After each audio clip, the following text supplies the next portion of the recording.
Pozdravljeni v avtomobilnosti in pozdravljeni že drugič iz avtomobilskega salona v Ženevi. In tokrat se bomo prvič na salonu vprašali tudi nekaj, kar se pravzaprav vedno pozabimo vprašati. Kakšni so bili saloni avtomobilov nekoč, kakšni so danes in kakšni bodo jutri.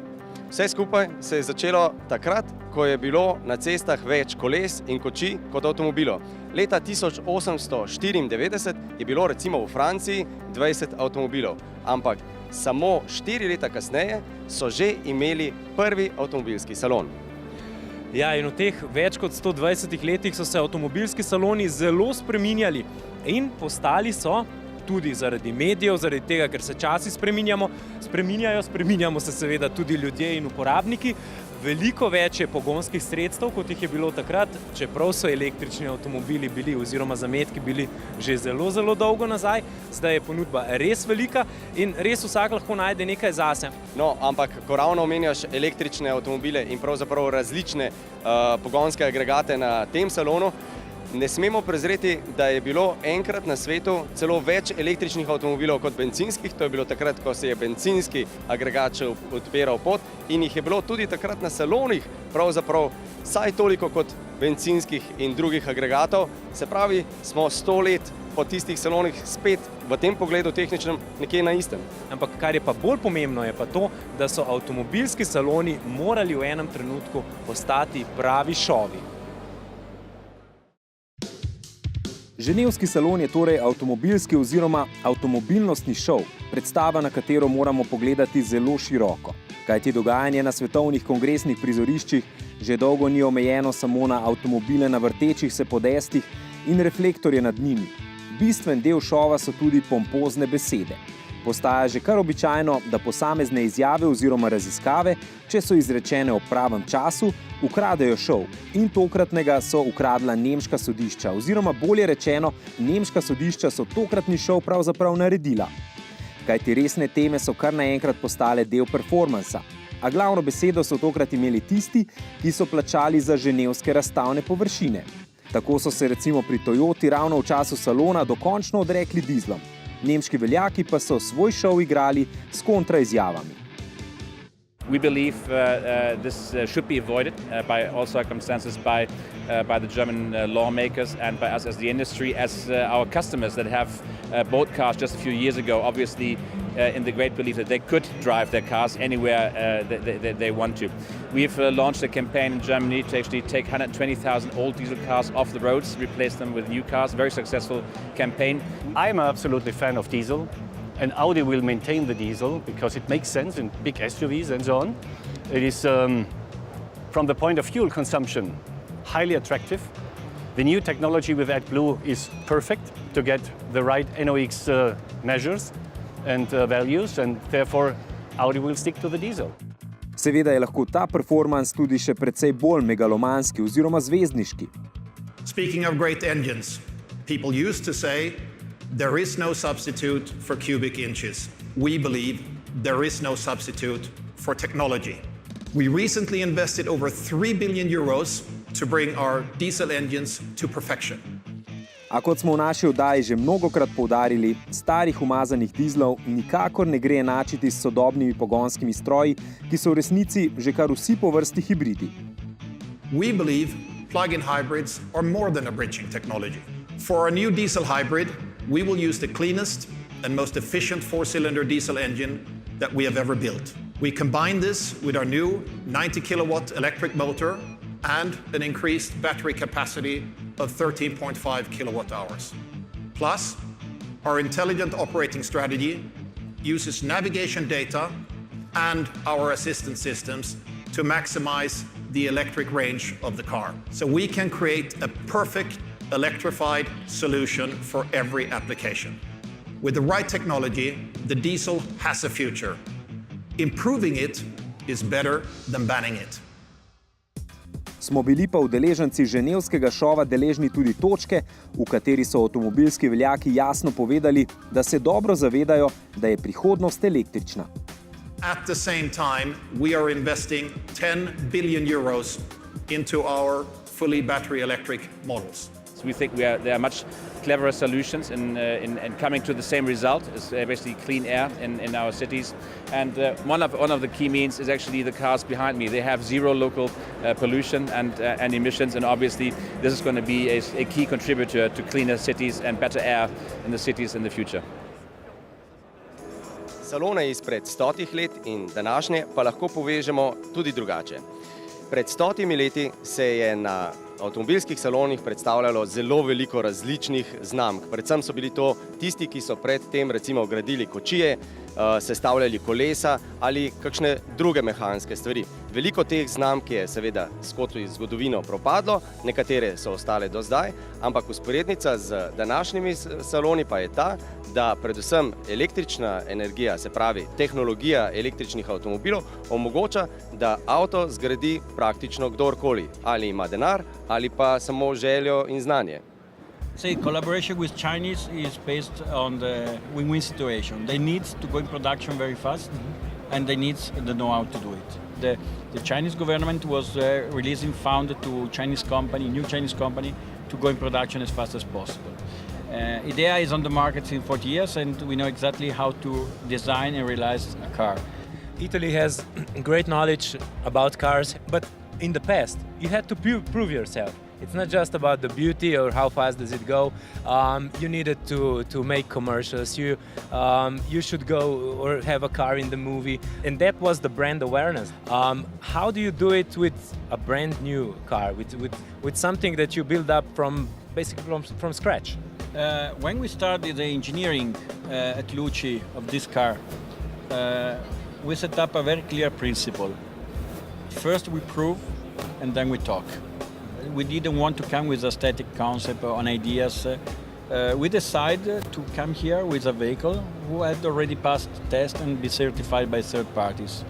2 weeks ago, we gave this car to the CSI in Milan. We let the car 4 days to make their test, and we got certification of acceleration, maximum speed, and driving range. This because we are new on the market and we need to be reliable. Because as new, as Chinese, we need to be immediately reliable. So it's not just to have the car shown at the Geneva Motor Show and then to sell the technology. No. This is a Lucci car who will go in production. Will be produced in Turin, where the car is designed, manufactured, and engineered. It's a lot of innovation because it's a first 4-door, 4 seats limousine coupe, fully in chassis in carbon fiber. So you are seated on a typical chassis for a Pagani or a Koenigsegg, but inside are very comfortable seats. Basically because this vehicle is set as a marketing target to search customers of Panamera and Maserati Quattroporte who likes to have alternative in electric that today they miss. They don't go to Tesla because it's one level down, so we are not in competition with Tesla. We are a limousine over the 5 meters. And we are not expecting to raise all that volume because we expect 300, 400, 500 cars per year, so no more than 2 per day. Pogovor smo nadaljevali pri italijanski ikoni, ki zre v pojutrišnji dan. 7 years ago, an electric car was innovative. Now, the electric car is becoming not a mature product yet, but it is in the process of growing. It is known already. So the idea was, let's design something which represents the day after tomorrow, not tomorrow. Because if you come here with a normal car or an electric car, you are not saying anything new. A design company has to sell an innovation. So now the new trend, the new phase is the self-driving car. So we don't have any traditional sitting layout, all facing outside, and we want people to have quality social time inside. So this mode we have like all gathered. We have a TV on the door. You can have a conference meeting. We have all the mobile office access for internet and your cloud, all the working capable stuff. And also when there's only 3 people using this vehicle, it became like a luxury private jet. I don't see any strapping. Because this is level 5 autonomous. We assume at that time it's supposed to be all the infrastructures, all the vehicles on the road, and it will be a safer environment. So this is the concept was really designed for level 5. Yeah. So no need for seat belts and other things. No need for seat belts for a level 5. Yes.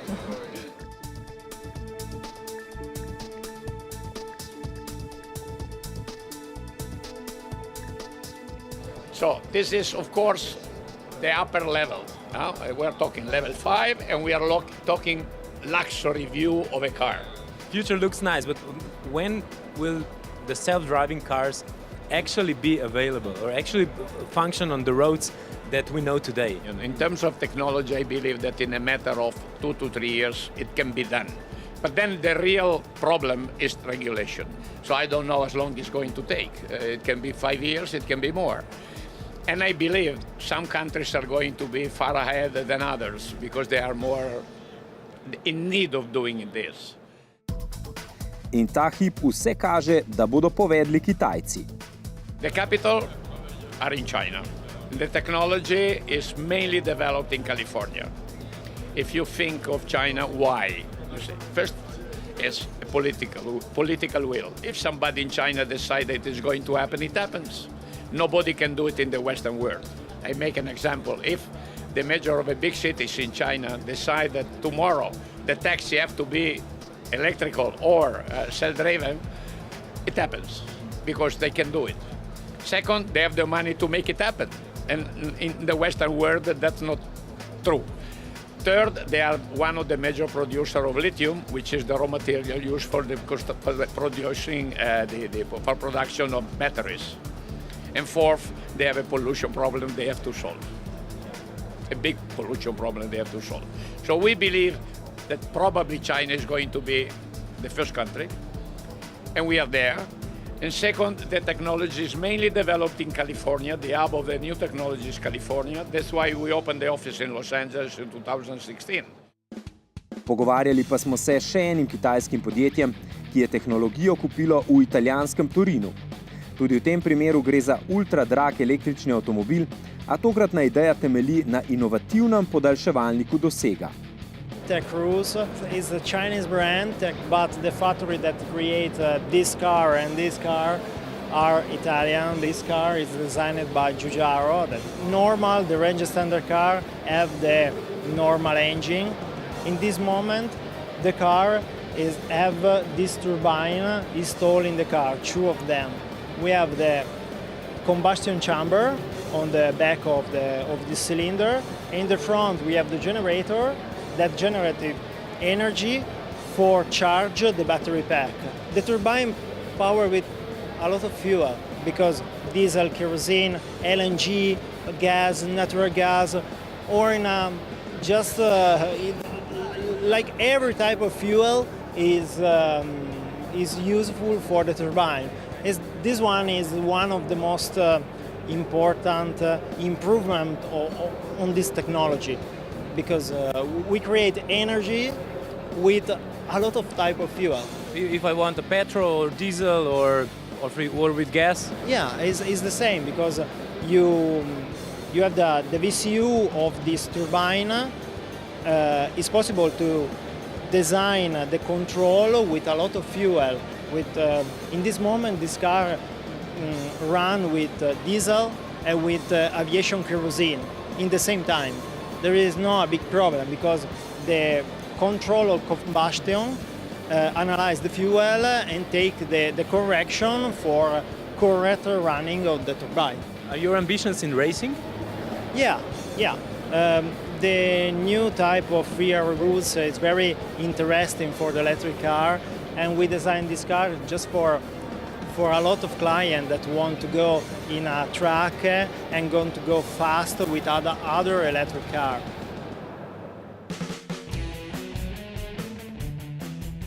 In električni dirkalniki so bili nasploh zvezde tokratnega ženevskega salona. V ospredju pa so bili seveda dirkalniki Formule E. Prvenstvo je namreč v polnem razcvetu. We need to change our cities, we need to change the mobility, we need to go electric. And Formula E, as a championship that goes all around the world promoting electric cars, wants to do that. And this is our weapon against climate change. We have many manufacturers in the championship, but still there is big interest for more because they see Formula E as the playground of the future. This is where the electric racing is going to happen, and they want to make electric cars for the market. So this is the perfect thing for them to showcase. Looks very futuristic. Almost like a Batmobile, which I think is the right concept for the championship. New challenge for everyone. I mean, the whole car is different. The seating position, the view with the halo. You don't see the tires exposed anymore. So It's a lot of new stuff to learn, of course. You know, it's a baby of the family, a new category, creating a great attraction, a great interest corresponding to the needs of the society. We love and we are working on that to have more ladies, more women. In motorsport, we don't have enough, and I really hope that we can demonstrate that it happened. Years back, where we had Michel Mouton being able to compete with the best men in rallying. So that's what we want to try to achieve, and I'm hopeful that if we do a good job, we can achieve that. A na vidiku je že novo poglavje električne zabave. Cupra, it's about performance, but performance can be with a petrol engine or could be also with electric engine. The idea of making a racing car, because this car will be racing next year already, racing car 100% electric with a design language that, let's say, inspires this electric world. It's fantastic. We had a lot of freedom to do it, but also constraints, especially about aerodynamics. But we designers, we play with constraints in order to, let's say, sharpen our creativity. So this car will actually be racing? Yes, this car, it's actually not a show car, not a prototype. It's a real racing car that will be tested in the track in late April. The first race, hopefully we can make it against petrol engines cars in September. And then this car will be probably the base for a new championship that will take place hopefully in 2020, which is the ETCR. When we tested some of the Seat other models, we met your test driver, Jordi, and he was very impressed with the electric vehicles, with the Cupra electric vehicles. I can tell you we are very excited. We have a power range between 350 to 500 kilowatts. So the driver will have to be pretty clever in how he applies the power, but the maximum power, the peak power, it's around, well, it's 500 kilowatts as I said, but it's around 670, 80 horsepower. So you can imagine the amount of power that you have, the acceleration of this beast, it's incredible. But for how long? That's the thing, we will have to make, I think, hopefully we can make small races of about 15 minutes, like sprint races, which is also fun, because the motion will be there for 15 minutes, heart attacks everywhere, and then we will have to stop and then do another race. The racing world is changing. Absolutely, and it's new rules, we have to adapt, I can tell you they will be fun. And as you can see, electricity is also synonymous of fun, of sexy cars. I mean, all the emotion, it's there, at least for us in Cupra. Seveda v svetu superhitrih avtomobilov niso vsi tako zelo navdušeni nad oblikami dirkanja po merilih digitalne mladine. Klasika še vedno žanje nepredstavljivo visoke prodajne številke. If we talk about supersport car, the most important thing that we can give to our customers the chance to be very fast, not only for one lap, because they want to have fun for a longer time. And therefore that's why we do believe that in this respect will be still the reference for a lot of manufacturers. You know, a couple of years ago we were less than 1,000 cars. Now we have achieved at the end of the year 3,800 cars, world record, increasing. Toda tudi dinozauri se prilagajajo novi dobi. For sure we have already decided that the hybridization of our cars will be the future. A vse bolj številčna množica bogatih zemljanov ima po novem na voljo še eno igračko, popolnoma netipično za današnje čase. Corbelat je namreč povsem retro. So the fastest car in the world comes from the family of jewelry. Yeah, exactly. Now the new generation, we are engineers, but everything started with my granddad, that he was a jeweler and an artist. The 1960 race cars had the best looking line, so we actually combined that with modern technology and all the mechanics that is needed to actually get to 500 kilometers an hour. What is it powered by? It is powered by a V8 9-liter twin turbocharged engine. We got that from Mercury Marine, but in the future we're actually thinking about putting a hybrid unit in the front. Is it just a paper number, or do you have a test track result? At the moment it is a number on paper, but at the start of next year we will have it certified by trying the car at Bonneville Salt Flat. Od avta s teoretično najvišjo hitrostjo 500 km/h pa se spustimo na realna tla, v avtomobilski razred, ki so ga SUV-ji povsem zasenčili, a zdaj z žarki svojih prilagojenih izdelkov vse bolj uspešno luknja oblake.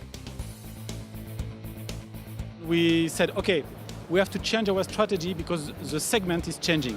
If you look at the market, the premium brands, all the brands that are at the top of the segment are with very dynamic cars. And you also have what we call the frameless doors, which is inspired by the coupe and allows us to have a lower car. You know, everybody is expecting SUV popularity is on the rise. Why go to the coupe segment? Well, because we think that there is not only SUV in life. There are many people, customers, that want something else than an SUV.